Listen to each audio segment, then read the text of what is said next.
নমস্কার বন্ধুরা, সাহা এক্সাম গাইডে সবাইকে স্বাগত। আজ আমি একাদশ শ্রেণীর শিক্ষাবিজ্ঞানের প্রথম অধ্যায়ের বেশ কিছু সংক্ষিপ্ত প্রশ্ন নিয়ে এসেছি, যেগুলো এমসিকিউ হিসাবে তোমাদের আসবে। আমি এমসিকিউ হিসাবেও প্রশ্ন আপলোড করব। তার আগে তোমাদের কিছু এসে টাইপ প্রশ্ন দেওয়া হলো। এগুলো পার্ট 1, পার্ট 2, পার্ট 3 ভাবে আমি ভেঙে ভেঙে ধাপে ধাপে দেব। তোমরা পুরোটা ভিডিওটা দেখতে থাকো, খাতা কলম নিয়ে বসো, খাতায় লিখে নাও, তাহলে তোমাদের আশা করি উপকারে আসবে। সামনে তোমাদের পরীক্ষা, সামনে তোমাদের রুটিন পাবলিশড হয়ে গেছে, কবে থেকে তোমাদের পরীক্ষা হবে। তোমরা যদি দেখতে চাও তাহলে আমার নেক্সট ভিডিওটা তোমরা দেখো, ডেসক্রিপশন বক্সে লিঙ্ক দেওয়া থাকবে, সেখান থেকে তোমরা দেখে নিতে পারো। চলো, একাদশ শ্রেণীর প্রথম অধ্যায় শিক্ষাবিজ্ঞানের যে সমস্ত প্রশ্নগুলো আমি বেছে বেছে রেখেছি, দেখো তোমরা সেগুলো। প্রথম প্রশ্ন আছে, যতদিন বাঁচি ততই শিখি, কোন শিক্ষার কথা বলা হয়েছে? এখানে বলা হয়েছে জীবনব্যাপী শিক্ষার কথা। কারণ জীবনব্যাপী শিক্ষা জন্মের পর থেকে শুরু হয়ে মৃত্যুর পর্যন্তই এই শিক্ষা চলতে থাকে। পরবর্তী প্রশ্ন, জীবনব্যাপী শিক্ষার বৈশিষ্ট্য লেখো। দেখো, এখানে আমি অনেকগুলো বৈশিষ্ট্য দিয়ে রেখেছি। এই বৈশিষ্ট্যগুলো কিন্তু খুব গুরুত্বপূর্ণ, কারণ লাইন তুলে যখন যে কোনো একটা প্রশ্ন আসবে বলে দেবে এটা কী ধরনের শিক্ষা, বা এই শিক্ষার বৈশিষ্ট্য। অপশান 4টে করে অপশান থাকে, এমসিকিউ প্রশ্ন, সুতরাং এই বৈশিষ্ট্যগুলো ভালো করে জেনে রাখবে। প্রথম হচ্ছে, জীবনব্যাপী শিক্ষা ব্যক্তির ইচ্ছার উপর নির্ভরশীল। এটা কিন্তু খুব গুরুত্বপূর্ণ। ব্যক্তির ইচ্ছার উপর নির্ভরশীল হচ্ছে জীবনব্যাপী শিক্ষা, বা শিশুর ইচ্ছার উপর নির্ভরশীল, ব্যক্তি বা শিশু। এই শিক্ষার সময়কাল নির্দিষ্ট নয়, কারণ জীবনব্যাপী শিক্ষা যখন খুশি শেখা যায়, এখানে কোনো নির্দিষ্ট নেই। যেমন প্রথাগত শিক্ষা যেটা আমরা বিদ্যালয়ে লাভ করি, সেই শিক্ষার কিন্তু একটা নির্দিষ্ট সময় থাকে, সেই সময়ের মধ্যে আমাদের শেষ করতে হয়। কিন্তু জীবনব্যাপী শিক্ষা মৃত্যুর আগের দিন পর্যন্তও শেখা যায়। ঠিক আছে। তার পরবর্তী প্রশ্ন হচ্ছে, এই শিক্ষার ব্যক্তিকাল হচ্ছে জন্ম থেকে মৃত্যু পর্যন্ত, অর্থাৎ জন্ম থেকেই শুরু করে মৃত্যু পর্যন্ত এই শিক্ষাটা শেখা যায়। পরবর্তী যেটা আছে বৈশিষ্ট্য, এই শিক্ষার নির্দিষ্ট কোনো পাঠ্যক্রম নেই। যদি বা পাঠ্যক্রম থাকে সেটা খুব নমনীয়। ঠিক আছে। এই শিক্ষার নির্দিষ্ট কোনো পাঠ্যক্রম থাকে না, যদি বা থাকে কোনো কোনো ক্ষেত্রে থাকে, আবার সেটা কিন্তু খুব নমনীয় হয়, সাধারণ হয়। এই শিক্ষা ব্যক্তি স্বাধীনতার গুরুত্ব পায়।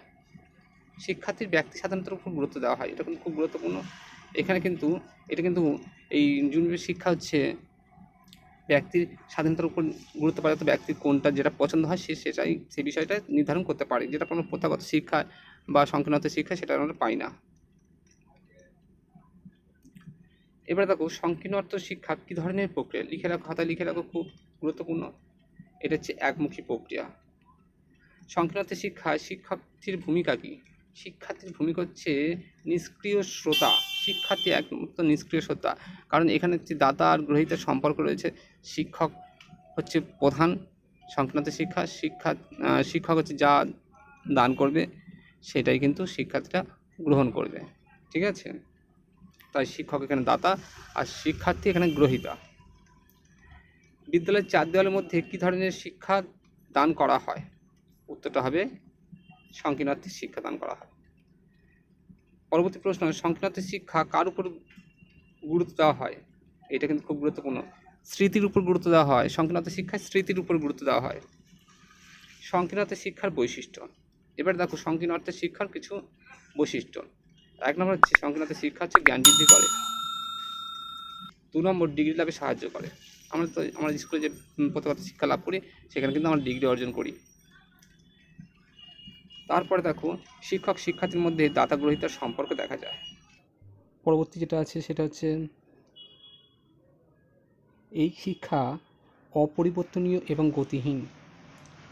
পরবর্তী আছে যে, শিক্ষার্থীর চাহিদা, সামর্থ্য, পছন্দ অপছন্দকে গুরুত্ব দেওয়া হয় না।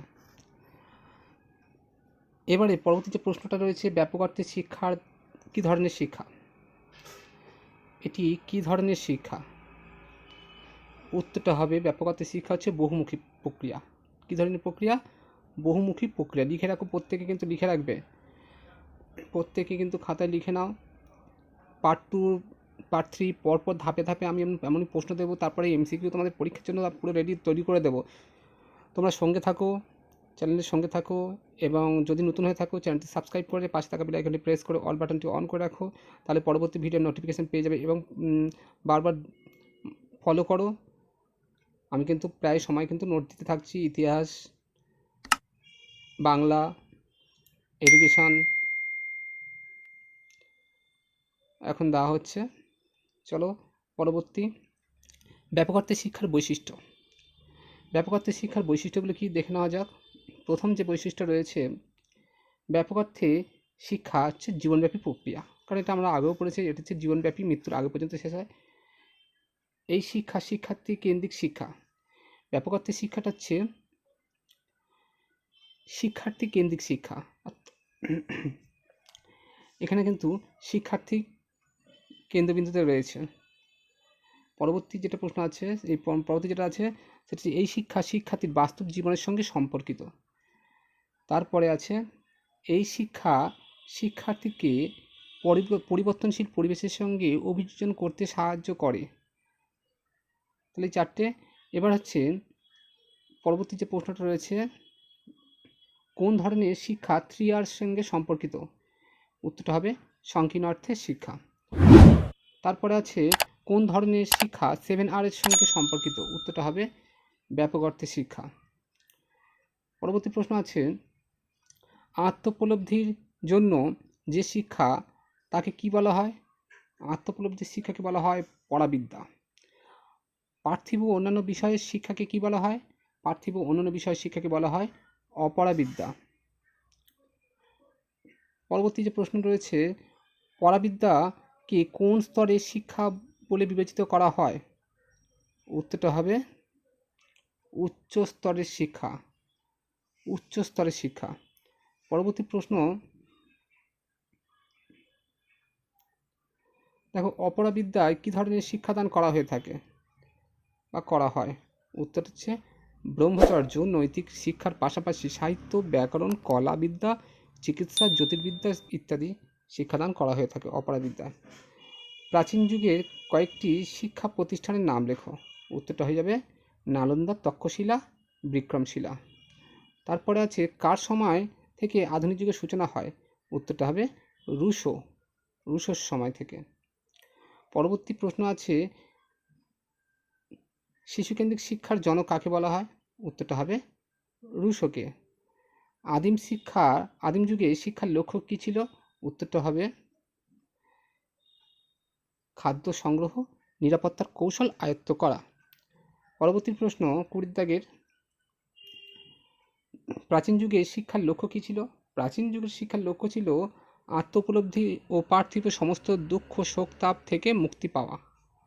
তারপরে প্রশ্ন, মধ্যযুগের শিক্ষার লক্ষ্য কী ছিল? মধ্যযুগের শিক্ষার লক্ষ্য হচ্ছে ধর্মীয় রীতিনীতি কঠোরভাবে পালন করা।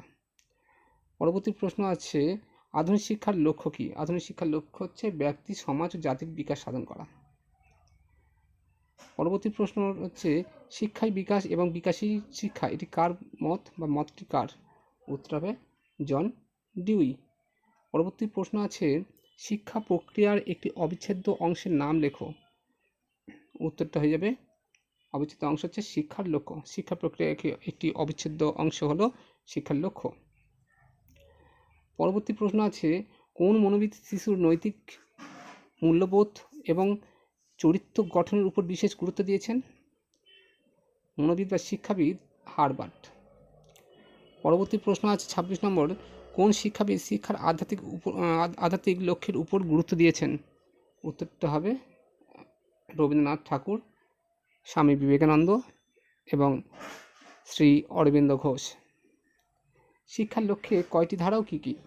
শিক্ষার লক্ষ্যে 3টি ধারা রয়েছে। একটা হচ্ছে ব্যক্তিগত বিকাশ, সামাজিক বিকাশ আর জাতীয় বিকাশ। তারপরে আছে প্রাচীন গ্রিসের শিক্ষা ব্যবস্থা 2টি পীঠস্থানের নাম লেখো। উত্তরটা হবে এথেন্স ও স্পার্টা। এটা হচ্ছে 2টি পীঠস্থান। তারপরে প্রশ্ন আছে, শিশুর দৈহিক বিকাশ বলতে কি বোঝায়? উত্তরটা হবে